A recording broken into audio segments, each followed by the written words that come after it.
Yo les gars, c'est Mathis Football, on se retrouve aujourd'hui pour une toute nouvelle vidéo, le débrief de cette rencontre entre l'Olympique de Marseille et l'AS Monaco, une victoire qui fait extrêmement plaisir après les purges qu'on a pu avoir dernièrement, que ce soit face à Paris et face à la JOCR.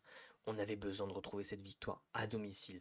Juste avant que le débrief commence les gars, vous êtes de plus en plus nombreux, je compte sur vous, le petit like, l'abonnement, le commentaire, le partage. Voilà, je compte sur vous, explosez-moi tout ça.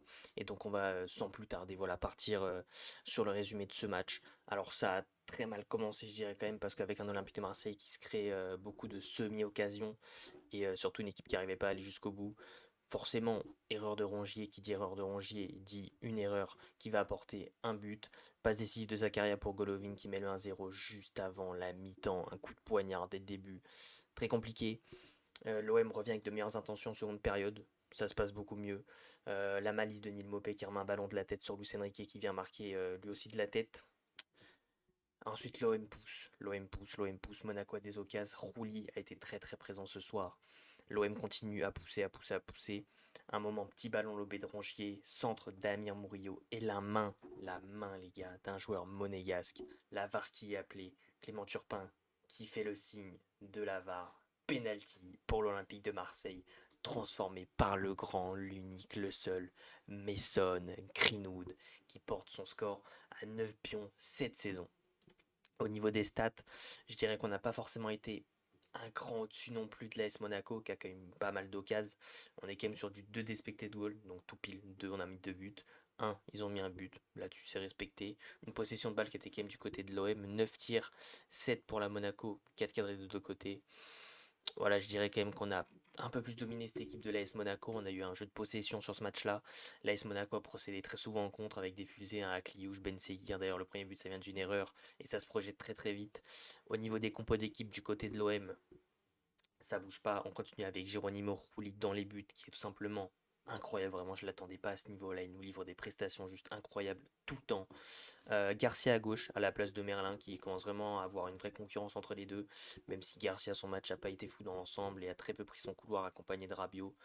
C'est quand même lui qui apporte le premier but, voilà, après un centre qui est dévié. Donc un match où il a rendu les bonnes affaires. La défense qui continue d'être alignée comme ça contre Dogbia Balerdi. Donc Balerdi, lui, ça continue, capitaine. Il nous a sorti quand même une belle prestation ce soir, j'ai bien aimé. La première période qui a été un peu compliquée. La deuxième, voilà, où il est bien rentré dedans. Contre Dogbia, pareil. Murillo, un peu neutre quand même dans l'ensemble. C'est toujours quelqu'un, voilà, où il fait un bon match sans être excellent, mais il fait un bon match. C'est lui d'ailleurs qui apporte le penalty. Donc grand merci à Amir Murillo, les gars. Højbjerg, il a fait du classique du Højbjerg, même si je trouve qu'il y a un peu une baisse de régime ces derniers temps quand même avec Pierre-Emile Højbjerg à voir sur la suite de la saison. Rabiot, son positionnement, il me dérange parce qu'il est très souvent dos au jeu. Voilà, je trouve que sa projection est pas bonne, vraiment. Je trouve vraiment que le poste où il joue, vraiment, il est très excentré côté gauche. Je trouve que c'est très compliqué de le voir briller dans cette position. Valentin Rongier, qui a eu quand même deux trois pertes de balles pas insignifiantes parce que ça a apporté une occasion à chaque fois pour l'AS Monaco. Heureusement, il s'est rattrapé plusieurs fois, il a fait de très bons retours défensifs, il s'est projeté. Donc bon match quand même de Rongier dans l'ensemble. Luis Enrique, franchement masterclass, il a enchaîné petit pont, petit dribble, but aussi. Franchement, ouais, Luis Enrique qui monte en puissance, septième but de la saison, que dire de plus? Un match abouti. Neil Maupay pareil, passeur encore une fois, la même fois que face au RC Lens.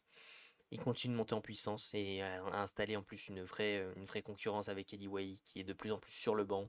Et Greenwood qui a pas fait un match flamboyant, je pense vraiment qu'il a. Ça a été peut-être l'attaquant le plus en dessous. Voilà, il a loupé pas mal de passes dès le début du match. Il a perdu 25 ballons ce soir, c'est pas bien du tout, hein, vraiment. Falloir faire mieux. Ça va qu'il se fait sauver par ce penalty en fin de rencontre. Sinon, son match, il est un peu cata. Et on a eu les rentrées voilà, de Quentin Merlin, qui a apporté pas mal de phases offensives sur son couloir. Mais bon, c'était compliqué parce qu'il n'y a pas de vrai allié quand même pour l'aider. Eliwai, qui a très vite été bougé par Singo Salissou. Voilà, il n'a pas eu non plus de bons ballons à jouer. Nadir qui est rentré qu'on n'a pas eu. Du côté de Monaco, par où on pourrait commencer? Qu'est-ce qu'on pourrait dire? Golovin, bien évidemment, qui est buteur, qui se projette super bien. Ben Seguir qui m'a causé pas mal de problèmes entre les lignes. Très souvent, il arrivait à s'en sortir, même s'il a réussi à être bien contenu. À Kliouche aussi, ça va. Il y a eu deux trois occasions où il aurait pu faire mal, mais ça a été Balogun. Franchement, je dirais inexistant quand même ce soir. Zakaria, on sent que c'est un très très bon milieu de terrain. Franchement, Monaco a un très bon milieu de terrain en la personne de Zakaria Vanderson aussi, qui s'est pas énormément projeté quand même. Je l'ai vu bien meilleur.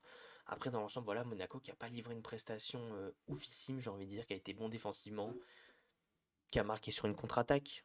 Et rideau. plus rien. On a vite égalisé, après voilà, ils ont continué à avoir leur petite occasion, on a eu les nôtres, on a eu ce penalty, on a marqué le deuxième but, même les entrants. Voilà, Brelem Bolo qui a pas pesé sur la défense, Minamino pareil, Ouattara, c'était, voilà, il est vraiment rentré vers la fin, il n'y a rien eu, et Eddie Nikena, pareil, qui est rentré à la fin, donc il s'est absolument rien passé. Au niveau du classement, cette victoire est importante, les gars, parce que l'OM repasse deuxième de Ligue 1, juste devant l'AS Monaco, à 26 points, égalité, et se replace à 7 points du Paris Saint-Germain. Donc en tout cas les mecs, c'est tout pour ce petit débrief. Comme d'habitude, si ça vous a plu, le petit like pour le référencement, ça fait toujours extrêmement plaisir. N'oubliez pas de commenter aussi voilà votre top, votre flop, que ce soit côté Olympique de Marseille, côté AS Monaco. N'oubliez pas de vous abonner en activant la cloche des notifications, de me suivre sur tous mes réseaux sociaux qui sont dans la description.